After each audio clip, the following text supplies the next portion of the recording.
मैं हूं पुनीत। चलिए खबरों की शुरुआत करेंगे और सबसे पहले धमतरी की बात, जहां पर अवैध कब्जे पर एक्शन देखने को मिला है और यहां अतिक्रमण जो कर रखा था उस पर बुलडोजर चलाने की कार्रवाई की गई है। बताया यह जाता है कि सरकारी जमीन पर से अतिक्रमण हटाने के लिए ये कार्रवाई हुई है। कार्रवाई के दौरान बड़ी संख्या में पुलिस बल की तैनाती भी देखी गई। अटंग गांव में यह अतिक्रमण हटाने का काम किया गया है। तो गांव में भी सरकारी जमीन पर अवैध रूप से कब्जा किया गया था और इसी को लेकर यहां पर बुलडोजर की कार्रवाई देखने को मिली। सरकारी जमीन से कब्जे को हटा दिया गया। पुलिस बल की तैनाती यहां पर काफ़ी संख्या में रखी गई थी ताकि कोई विवाद की अगर स्थिति बने तो सख्ती से उस पर काबू पाया जा सके। लेकिन यहां पर कार्रवाई इस तरीके से की गई, लोगों का हुजूम यहां पर जुट गया। हालांकि इस कार्रवाई के दौरान देखने के लिए लोग जुट गए।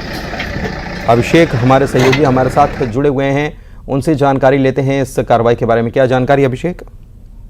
जी देखिए, धमतरी के कुरुद विकास खंड का ये गांव है, अटंग, और बड़ी आबादी का गांव है। और यहाँ पर गांव के कुछ दमदार शक्तिशाली लोगों ने ही सरकारी जमीन पर, जो पंचायत की जमीन है, उस पर कब्जा कर रखा था और उस पर निर्माण कर दुकानदारियां चल रही थी।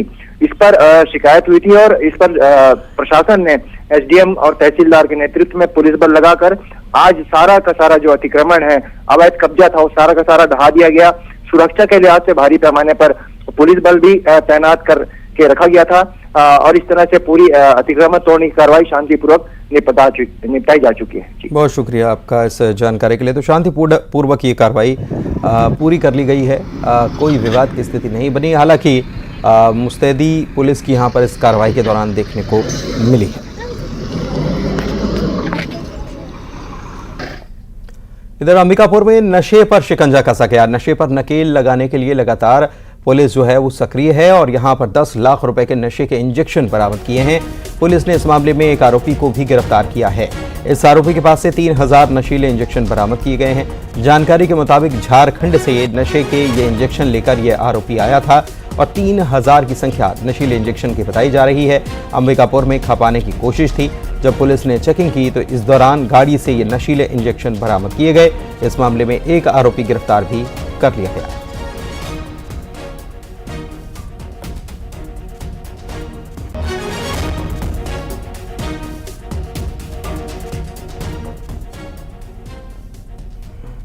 श्रवण महंत हमारे संवाददाता अंबिकापुर से जुड़े हुए हैं, उनसे जानकारी लेते हैं। श्रवण, ये जो बात सामने आई है कि यहाँ खपाने की तैयारी थी, कहाँ ये ले जाता, क्या इसका गिरोह है, किन गिरोह के लोगों के साथ इसका संबंध है, क्या कुछ जानकारी निकल कर आई इस बड़ी खबर पर? जैसे नशीली दवाओं के जो तस्कर हैं वो ज्यादातर झारखंड की ओर से ही नशीली दवाओं को जो है छत्तीसगढ़ में लाते हैं और एक बड़ी कामयाबी पुलिस को मिली है। सूरजपुर के बॉर्डर पर चेकिंग के दौरान गांधीनगर पुलिस ने लग्जरी कार में तस्करी कर रहे एक आरोपी को गिरफ्तार किया है और आरोपी के पास से कार से 3000 नग नशीली जो इंजेक्शन है वो बरामद किया है, जिसकी कीमत पुलिस 10 लाख बता रही है। और ये आरोपी जो है झारखंड के गढ़वा से नशीली जो दवा को खपाने के लिए अंबिकापुर ला रहा था। इस दौरान चेकिंग में हड़बड़ा गया और जो पुलिस है, पुलिस को संदिग्ध लगा और उसके वाहन की चेकिंग की गई तो नशीली का जखीरा यहाँ पर जो है पकड़ाया है। और पुलिस जो है ये जो आरोपी युवक है पंकज दत्त दुबे, जो झारखंड गढ़वा का ही रहने वाला है, उसको पकड़ी है और इसके ऊपर एनडीपीएस एक्ट की तहत कार्रवाई करी है और इसके मेन जो सरगना है उसको पकड़ने की अभी कोशिश कर रही है। जी चलिए, आगे इस पर नजर रखिएगा क्या कार्रवाई पुलिस की होती है आगे इस मामले में, ये जानना बहुत जरूरी हो जाता है क्योंकि लिंक पता चलना चाहिए कि 3000 इंजेक्शन जो है कहाँ खपाने वाला था, कौन लोग हैं जो नशीले इंजेक्शन का सौदा करते हैं, देखना होगा। बहुत शुक्रिया। और बिलासपुर की बात करेंगे जहां पर जन सुनवाई रखी गई थी और यहां पर खाने के पैकेट्स को लेकर होड़ मच गई। खाने के पैकेट जब बांटे जा रहे थे तो यहां पर उसे लेने की होड़ मच गई, लूट जैसी स्थिति बन गई। ग्रामीणों को बाद में फेंक कर खाने के पैकेट बांटे गए। पिकअप गाड़ी से ये खाने के पैकेट बांटे गए, देख सकते हैं आप, कई पैकेट नीचे भी गिर गए और खाने के पैकेट पर लोग भी जो हैं वो टूट पड़े। वैसे भी जन सुनवाई में कितने लोग पहुंच रहे हैं इससे आप समझ सकते हैं कि लोग कितनी सारी समस्याओं से ग्रसित हैं और उनकी समस्याओं का निपटान कराने के लिए ही वो जन सुनवाई में पहुंचते हैं। सीमेंट फैक्ट्री को लेकर ये जन सुनवाई रखी गई थी और यहाँ पर इसीलिए इतनी बड़ी संख्या में लोग पहुंचे हुए थे। उमेश हमारे संवाददाता हमारे साथ जुड़े हुए हैं, उनसे बात करते हैं। उमेश, बहुत विकट परिस्थिति है, खाने के पैकेट को लेकर यहाँ पर होड़ मच गई, टूट मच गई, लोग जो हैं एक दूसरे पर मारामारी करते हुए खाने के पैकेट के लिए मारामारी करते नजर आए, क्या जानकारी? बिल्कुल, देखिए ये मस्तूरी के सोन लहरसी में यहाँ पर सीमेंट फैक्ट्री स्थापित की जानी है, उसको लेकर यहाँ पर जन सुनवाई थी। जन सुनवाई में गोंडाडीह, भुरकुंडा, विद्याडीह, टांगर, बोहारडीह, लोहरसी, इन इलाकों के जो ग्रामीण है वो इस सीमेंट फैक्ट्री से प्रभावित हो रहे हैं, लिहाजा इनके लिए जन सुनवाई रखी गई और इनकी मांगों पर अमल किया जाना था। इसको लेकर अलग अलग जो शिकायतें हैं वो ग्रामीणों ने की। इसके साथ ही ये जो ग्रामीण थे सुबह 9 बजे से सभा स्थल पर पहुंच गए थे, जन सुनवाई स्थल पर पहुंच गए थे जहां सुनवाई होनी थी। क्योंकि गर्मी का समय है, भूखे प्यासे ये लोग पहुंचे हुए थे, ऐसे में खाने का इंतजाम वहां पे नहीं था। लिहाजा जब जैसे ही पिकअप में खाना आया और जैसे ही लोगों को पता चला कि खाने के पैकेट आ चुके हैं, लोग भागते हुए पिकअप के पास पहुंचे और आप देख सकते हैं कि किस तरीके से तस्वीरों में देखा जा सकता है कि जो खाने के पैकेट है वो फेंक फेंक कर दिया जा रहा है। तो कहीं ना कहीं इस तरह की स्थिति निर्मित हुई। कई लोग तो खाने को बर्बाद करते हुए भी दिखे, कई लोगों के गिरने और जो बुजुर्ग है वो उस भीड़ भाड़ में उनको चोट आने की स्थिति भी निर्मित हुई। तो कहीं ना कहीं एक जो व्यवस्थाएं पूर्ण तरीके से होनी थी वो व्यवस्था शुरुआती दौर पर नहीं हुई है। तो इससे अंदाजा लगाया जा सकता है जब वहां पर स्थापना होगी इस फैक्ट्री की तो क्या कुछ ग्रामीणों के लिए जो वादा किया जाएगा क्या वो पूरा होगा, इस पर भी लगातार सवाल उठ रहे हैं। तो कहीं ना कहीं एक बड़ा मामला निकल कर सामने आया है। अब देखना ये होगा कि जब ये संयंत्र यहाँ पर लग जाएगा तो क्या यहाँ के लोगों को रोजगार मिलेगा, क्या यहाँ के जो गांव का विकास होना वो हो पाएगा, पर्यावरण की दृष्टि से क्या यहाँ पर वृक्षारोपण और जो वादे किए जाते हैं क्या वो पूरे होंगे, वो फिलहाल देखने वाली बात होगी। बहुत शुक्रिया आपका इस जानकारी के लिए।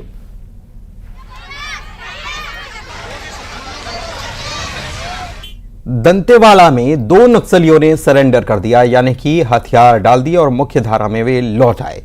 कटे कल्याण और भैरमगढ़ एरिया कमेटी में ये सक्रिय थे, कई नक्सल वारदातों में शामिल भी थे। आपको बता दें कि अब तक कुल 181 नक्सलियों का सरेंडर हो चुका है जिन पर इनाम था। लोन वर्राटू अभियान के तहत यह सरेंडर हुआ है। एक महिला एक पुरुष नक्सली हैं। कुल 824 नक्सली सरेंडर कर चुके हैं, जिसमें 181 नक्सली जो हैं वो हैं जिन पर इनाम था। दिनेश गुप्ता हमारे संवाददाता हमारे साथ जुड़े हुए हैं, उनसे जानकारी लेते हैं इस पूरे मामले को लेकर। दिनेश, लगातार कामयाबी मिल रही है हमारे सुरक्षा बल के जवानों को और जो सरकार अभियान चला रही लोन वर्राटू अभियान, उसका खासा प्रभाव हो रहा है नक्सलियों पर हथियार छोड़ना है, क्या जानकारी? जी हाँ, क्योंकि जो लोन वर्राटू अभियान चलाया जा रहा है इसमें सफलता देखने को मिल रही है शासन प्रशासन की। जो लोन वर्राटू अभियान से 2 माओवादियों ने आत्मसमर्पण किया है पुलिस के सामने। पुलिस जो अपील कर रही है, अभी देखा जा रहा है कि जगह जगह अपील किया जा रहा है कि वो जो भटके हुए नक्सली है वो अपने वापस आए अपने दैनिक जीवन में। पर पुलिस की असर का ये असर भी दिख रहा है माओवादियों पर, जो उनके सहयोगी हैं उन पर असर दिख रहा है। और 2 लोन वर्राटू अभियान के तहत 2 लोगों को जो हिंसा छोड़ के आज समर्पण किए हैं, ये कहीं ना कहीं आज दोनों जो माओवादी हैं ये नक्सल बंद के दौरान रोड काटना, नक्सली बैनर पोस्टर लगाना इनमें शामिल थे। ये कहीं ना कहीं अब मोह जो है नक्सलियों को वो कम होता दिख रहा है। और ये लोन वर्राटू अभियान चलाया गया है, इसमें लोन वर्राटू अभियान के तहत 181 इनामी माओवादी सहित कुल 24 माओवादियों ने आत्मसमर्पण किया है और वो मुख्य धारा से जुड़ के अपना जीवन यापन करना चाह रहे हैं। कि कहीं ना कहीं एक अच्छे शुरुआत की और एक पुलिस को जो सफलता कही जा रही है इसमें कोई बड़ी बात नहीं होगी और सफलता मिल भी रही है, देखा जा रहा है। जी बहुत शुक्रिया आपका इस जानकारी के लिए।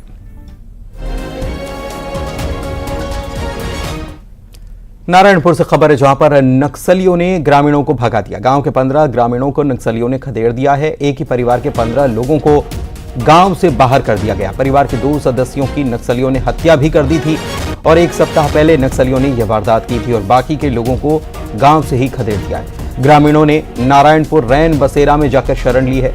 आबूझमाड़ के मुरसल पान नापा गांव के ये ग्रामीण बताए जाते हैं। अभी तक इस मामले में कोई प्रशासनिक अमला यहां पर पहुंचा नहीं है। कोहका मेटा थाना क्षेत्र का ये पूरा मामला है। दरअसल नारायणपुर आया हुआ था, नारायणपुर के बस स्टैंड में ये रैन बसेरा है। रैन इधर कोरबा में महिला और मासूम लापता हो गए। बैंक जाने के लिए निकले थे दोनों महिला और मासूम, लेकिन इनका उसके बाद कोई पता नहीं चल पा रहा है। पाली थाना क्षेत्र के सिल्ली गांव का यह पूरा मामला बताया गया। ये बच्ची है और एक महिला इसके साथ, तो ये दोनों जो हैं ये निकले थे। पाली थाना क्षेत्र के सिल्ली गांव की घटना बताई गई। परिजनों ने बाद में पुलिस से शिकायत दर्ज कराई है। दोनों की तलाश में पुलिस अब जुटी हुई है। अब्दुल असलम हमारे संवाददाता हमारे साथ जुड़े हुए हैं, उनसे बात करते हैं। अब्दुल, क्या जानकारी इस पूरी घटना को लेकर?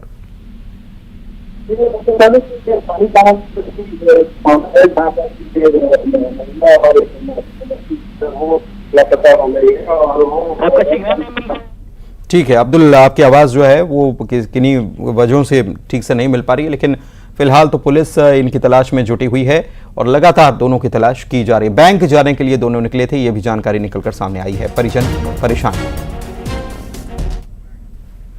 कोरबा में 11वीं की 2 छात्राएं लापता हो गई। हरदी बाजार जाने के लिए ये छात्राएं निकली थी और उसके बाद इनकी कोई जानकारी नहीं मिल पाई है। भिलाई बाजार क्षेत्र से ये छात्राएं लापता हुई हैं। इनकी तस्वीरें भी सामने आई हैं। परिजनों ने इस पूरे मामले को लेकर थाने में मामला दर्ज करा दिया है। छात्राओं की तलाश में पुलिस जुटी हुई है।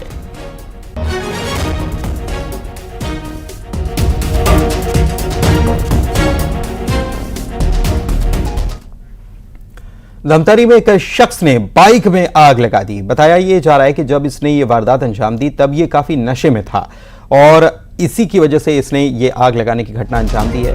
पूरी घटना सीसीटीवी में कैद भी हो गई है। अब इस आरोपी को सीसीटीवी के माध्यम से पहचान लिया गया है और अब इसकी तलाश में पुलिस जुटी हुई है।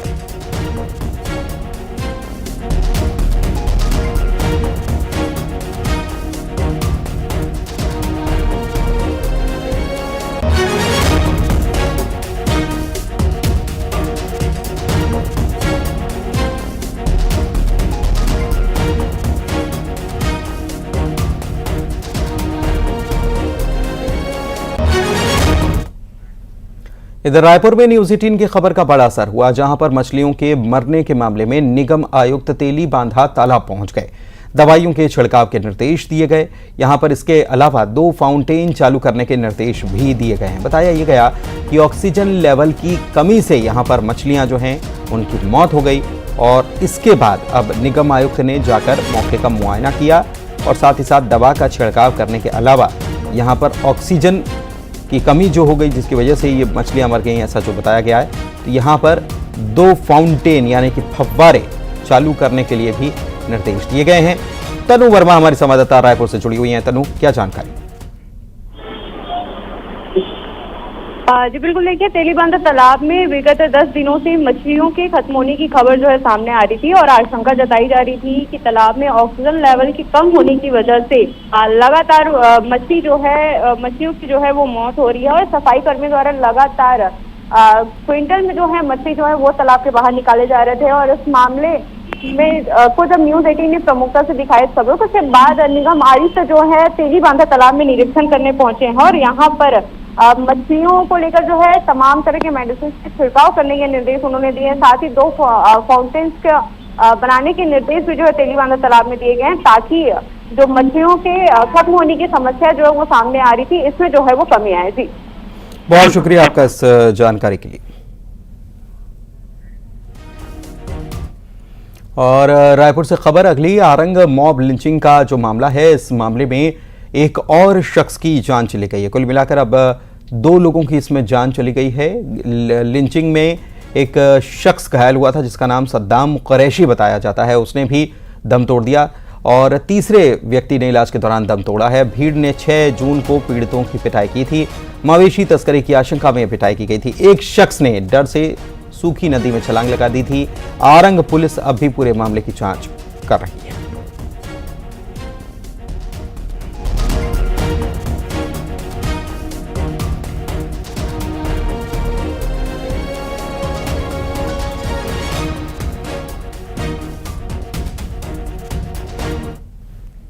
वहीं बिलासपुर से खबर, जहां पर गौ मांस बिक्री की शिकायत पर एफआईआर दर्ज कर ली गई है। पुलिस ने इस मामले में 4 लोगों को आरोपी बनाया है और मामला दर्ज किया है। गौ मांस को बेचते हुए हिंदू संगठनों ने आरोपियों को पकड़ा था। विश्व हिंदू परिषद और बजरंग दल के कार्यकर्ताओं ने उन्हें पकड़ा। हिंदू संगठन की शिकायत पर पुलिस अब पूरे मामले की जांच कर रही है। कोटा थाना क्षेत्र के टांडा पंचायत का ये पूरा मामला बताया गया है। वो बता कौन कहा थे मार के बेचा था हमार गांव सोता था मन को लगा निकाले दीवान को जमीन दी रहे मोर बाल बच्चा 20 परिवार है। वहीं बलरामपुर में आरटीओ चेकपोस्ट पर मारपीट का वीडियो सामने आया है और ये सोशल मीडिया पर जमकर वायरल हो रहा है कि कैसे चेकपोस्ट पर मारपीट की घटना हुई है। बताया ये गया कि बाइक सवार ने पिकअप चालक से मारपीट की है और चेकपोस्ट के कर्मचारियों से भी मारपीट की गई है। अंधेरे रात के वक्त का ये वीडियो है। मारपीट का सीसीटीवी फुटेज भी वहां जो सीसीटीवी लगा था उसमें कैद हो गया। अब आरोपियों की तलाश पुलिस करने में लगी हुई है।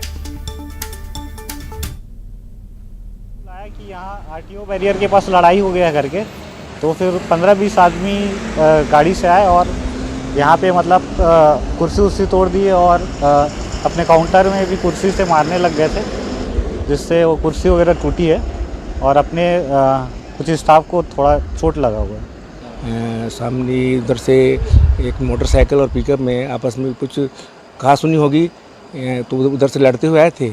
उनको यहाँ पे उनको छोड़ा गया, समझाया दिया गया, वो चला गए। थोड़ी देर में पिकअप वाला जो है अपना जो साथियों को लेके 10-15 आदमी को लेके आया और यहाँ पे गाली गुलज करने का। बलौदाबाजार में प्रिंसिपल नशे में नजर आए। स्कूल गेट के सामने ही प्रिंसिपल साहब नशे में धुत नजर आए। सोशल मीडिया पर अब इनकी तस्वीरें वायरल हो रही हैं और किस हालत में है ये प्रिंसिपल साहब, इस तस्वीर को देखकर आपको भी हैरानी हो रही होगी। ये वीडियो वायरल है और शिक्षा व्यवस्था पर भी सवाल उठ रहे हैं।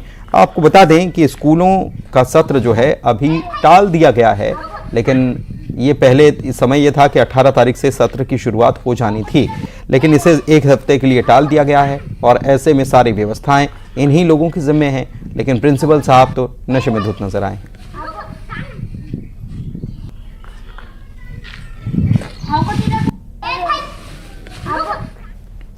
उधर बलौदाबाजार को लेकर कांग्रेस ने प्रदर्शन किया है। भूपेश बघेल सरकार पर निशाना साध रहे हैं और कह रहे हैं कि बेगुनाहों की गिरफ्तारी की जा रही है, सरकार ने कोई कार्रवाई की नहीं। दरअसल जुलूस में असामाजिक तत्व भी मौजूद थे, ये भूपेश बघेल का कहना है। और प्रदेश में पहली घटना रही जिसमें कलेक्टर और एसपी ऑफिस को जला दिया गया, तोड़फोड़ की गई और इसकी पूरी जिम्मेदारी सरकार की बनती है। सरकार से कानून व्यवस्था संभल नहीं पा रही है। के केंद्र की सुरक्षा नहीं कर पा रही है, वहाँ जो अपराधी उसे पकड़ नहीं पा रही है और ये उग्र आंदोलन करने के लिए सारी व्यवस्था इन्होंने की। क्योंकि ज्ञापन देने सनम जांगड़े खुद गए थे, समय लेने खुद गए थे, सारे समाचार पत्रों में सनम जांगड़े के फोटो प्रमुखता से छपा है। और दूसरी बात यह है, भोजन और टेंट की व्यवस्था भारतीय जनता पार्टी के लोगों के द्वारा किया गया। संचालन सरकारी कर्मचारी कर रहे थे। ये सारी चीजें स्पष्ट कर रही है, चीख के कर रही है कि भारतीय जनता पार्टी के द्वारा प्रायोजित ये कार्यक्रम है और इतनी बड़ी जो दुर्घटना घटी उसके लिए कोई जिम्मेदार है भारतीय जनता पार्टी है। यहाँ की जो सरकार है, विष्णुदेव साय की सरकार है, वो इसके लिए जिम्मेदार है, जो तत्काल इस्तीफा देना। वहीं कैबिनेट मंत्री दयाल दास बघेल इस मामले को लेकर मोर्चा संभाले हुए हैं, शुरुआत से मोर्चा संभाले हुए हैं और उन्होंने ही पहले यह आरोप लगाया था कि वहां जो खाने पीने की व्यवस्था थी वो कांग्रेस की तरफ से कराई गई थी। लेकिन यहां पर भूपेश बघेल कुछ और कह रहे हैं। दयाल दास बघेल ने कांग्रेस के प्रदर्शन पर कहा है कि बलौदाबाजार की घटना को लेकर कांग्रेस खुद साजिश की और अब प्रदर्शन कर ये क्या जताना चाहते हैं। प्रशासन कार्रवाई कर रहा है, हमने भी निरीक्षण किया, लोगों से बातचीत की, दोषी हैं तो उन्हें सजा मिलेगी, जांच चल रही है। प्रदर्शन कर रहे हैं कांग्रेस बलौदाबाजार घटना के विरोध में।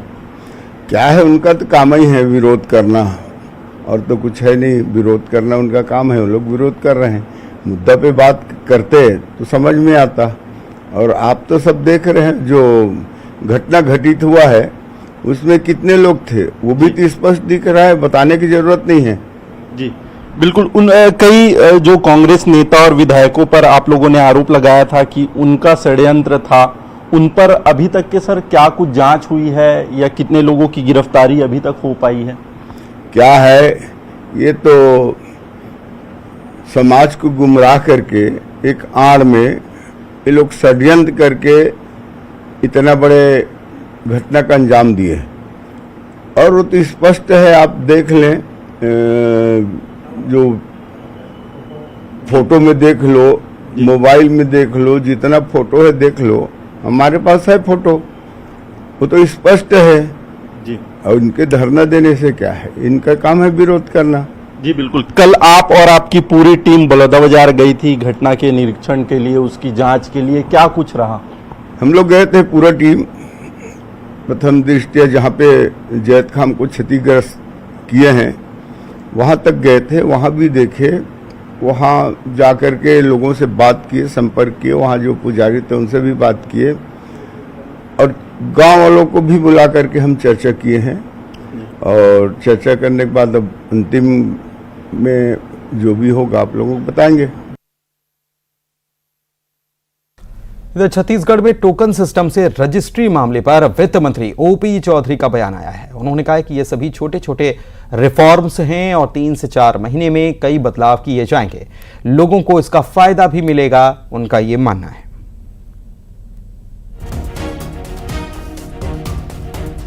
रिफॉर्म्स आएंगे, उसको हर व्यक्ति को, आम जनता को बहुत बड़ा लाभ होने जा रहा है। 3-4 महीने का समय दीजिए, बहुत बड़ा परिवर्तन लोगों के हित में आपको दिखाई देगा। इधर खंडवा में ओंकारेश्वर में हादसा पेश आया है। सेल्फी लेने के दौरान नर्मदा नदी में एक युवक जाग